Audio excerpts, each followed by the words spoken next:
In the silent corridors of India's philosophical history, names echo like thunder: Shaivism, Nāgārjuna, Abhinavagupta. But some names do not shout. They whisper, and their whispers, when finally heard, shake the foundations of everything we think we know.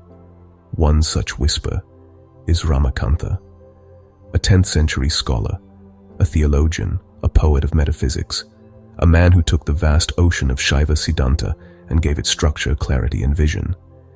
He lived in a world of intense debates, Buddhists claiming the world is momentary, Advaitins saying it's an illusion, materialists calling consciousness an accident. And into this battlefield walked Ramakantha, carrying nothing but logic, devotion, and an unshakable faith in Shiva. He became one of the greatest defenders of a tradition that saw the universe as sacred, the soul as eternal, and liberation as a dance of divine grace. Today, we enter his world, a world where the soul is real, the cosmos is meaningful, and Shiva is not a distant god, but the pulse inside every living being. This is the story of Śaiva Siddhānta through the eyes of one of its most brilliant masters. To understand Ramakantha, we must first travel back 1,000 years. Imagine India in the 10th century, a land bubbling with intellectual brilliance, monasteries debating through the night, kings sponsoring scholars like warriors, temples becoming universities, and philosophies competing for the mind and the soul of the people. Buddhist scholars like Dharmakirti refined fierce logic. Vedantins polished the idea of one ultimate Brahman. Jain thinkers examined karma like scientists. And within this landscape stood the ancient and powerful tradition of Shaivism. Śaiva Siddhānta was the southern branch of this tradition, rooted in Tamil lands, shaped by thousands of hymns, and built on the scriptural authority of the Shaiva Agamas. The tradition taught, Shiva is the supreme consciousness. Souls are real and eternal. The world is a real creation. Liberation requires both effort and divine grace. But despite its devotional intensity, Śaiva Siddhānta needed a strong philosophical voice to defend it against the razor-sharp arguments of rival schools. That voice was Ramakantha. Ramakantha was not just a scholar, he was a bridge, a thinker who connected temple ritual with philosophy, devotion with logic, scripture with practical life. He belonged to a lineage of Shaiva teachers called the Siddhantins and produced works of astonishing depth, commentary on the Kirana Tantra, Matagrati Rauhotra, philosophical treatises on liberation, grace, and metaphysics. His writing style is sharp, fearless, and incredibly clear. He examines arguments from Vedanta, Buddhism, Nyāya, Sāṅkhya, and answers them with a rare blend of logic and spiritual experience. He was not merely defending a system. He was defending a vision of reality, a vision where God is real, the world is real, you are real, and liberation is an awakening, not a dissolution. Let us now enter the heart of Śaiva Siddhānta. At the center stands Shiva, not as a mythological figure, but as the ultimate metaphysical truth. Shiva is infinite consciousness, eternal, all-knowing, all-powerful, the cause of creation, the inner self of all beings. He is not limited by time, he is not limited by form, he is not limited by anything at all. But here is the astonishing part. Shiva is both beyond the world and present within the world. Ramakantha says, to understand Shiva, think of fire. Fire has two aspects, the inner heat, the outer flame. The heat cannot be seen, but it exists. The flame is visible and dynamic. Similarly, Nishkala Shiva, the formless, pure consciousness, Sakala Shiva, the manifested dynamic Lord who creates, sustains, destroys, and liberates. They are not two different beings. They are one reality in two expressions. This dual nature of Shiva allows him to be cosmic, personal, immanent, transcendent, all at the same time. He is not only the Lord of the universe, he is the consciousness that allows you to know anything at all. When your eyes see, when your mind thinks, when your heart beats, that awareness is Shiva shining through you. One of Ramakantha's boldest contributions is his defense of the individual soul. While Advaita Vedānta says the individual self is ultimately unreal, just an illusion caused by ignorance, Ramakantha insists, the soul is eternally real. The soul is conscious, beginningless, blissful in its essence, capable of knowing everything distinct from God, yet eternally connected to God. The soul is not created. It has always existed. It was never born. It will never die. So why is it trapped? Why does it suffer? Why does it not know its own divinity? Ramakantha gives one of the most psychologically deep answers in Indian philosophy. The soul is covered by three impurities called malas, meaning stains, veils, or limitations. These are not moral impurities. They are metaphysical blocks to the soul's inherent power. Anava mala, the impurity of smallness. This is the primal limitation. It makes the soul feel, I am incomplete, I am limited. It is the root of ego, fear, and separation. Karma mala, the impurity of action. The soul's past actions leave impressions that demand results. This creates the chain of birth and death. Karma does not punish, it educates. It brings experiences that help the soul evolve. Maya mala, the impurity of differentiation.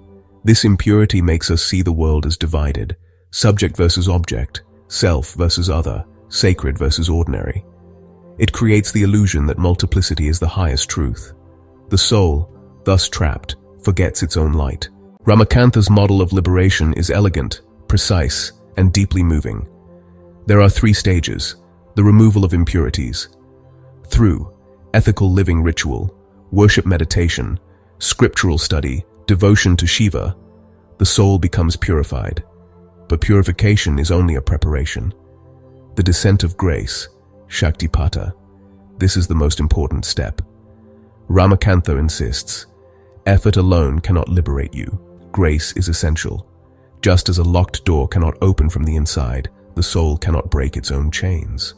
Only Shiva can remove the deepest impurity, Anavamala. This descent of divine energy awakens the inner consciousness. It is not magic, it is not random, it is not favoritism. Grace flows like the sun's light, steady, powerful, universal. But the heart must be ready to receive it. This readiness is cultivated through spiritual practice. Realization of one's true nature. When grace descends, the soul awakens to its own essence, infinite awareness, limitless knowledge, perfect bliss, complete freedom. The soul does not merge into Shiva like a drop in the ocean.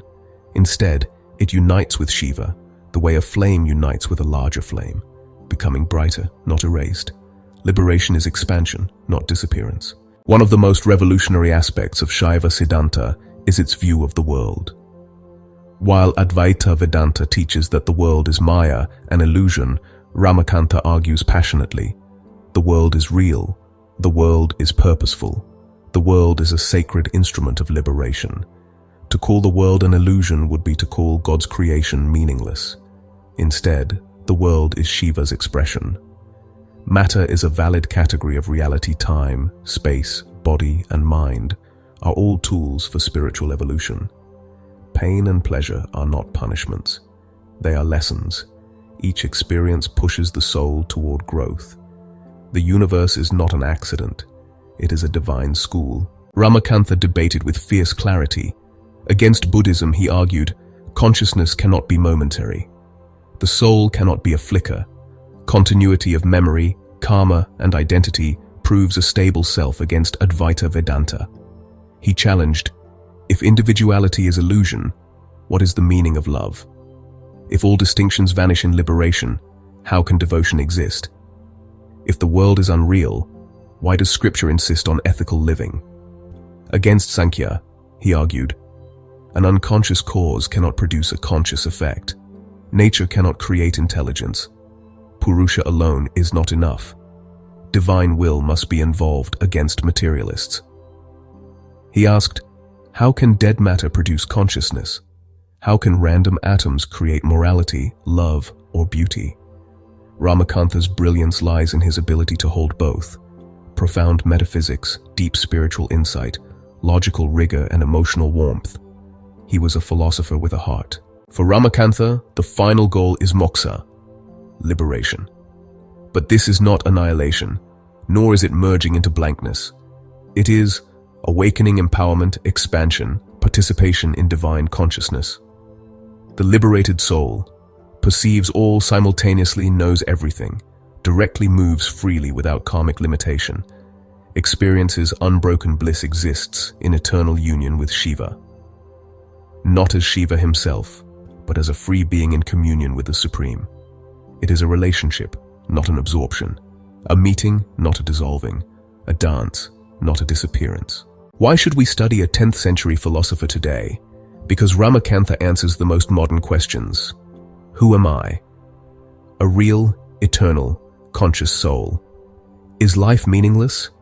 No. Every experience is part of your evolution. Is the world an illusion? No. It is sacred and purposeful. Is God distant? No. He lives inside your awareness. Is liberation possible? Yes, through effort and divine grace. Ramakantha offers a vision that is spiritually uplifting, philosophically rigorous, psychologically empowering, life-affirming devotion, friendly, compatible with modern life. In a world of confusion, his clarity is medicine. In a world of ego, his humility inspires.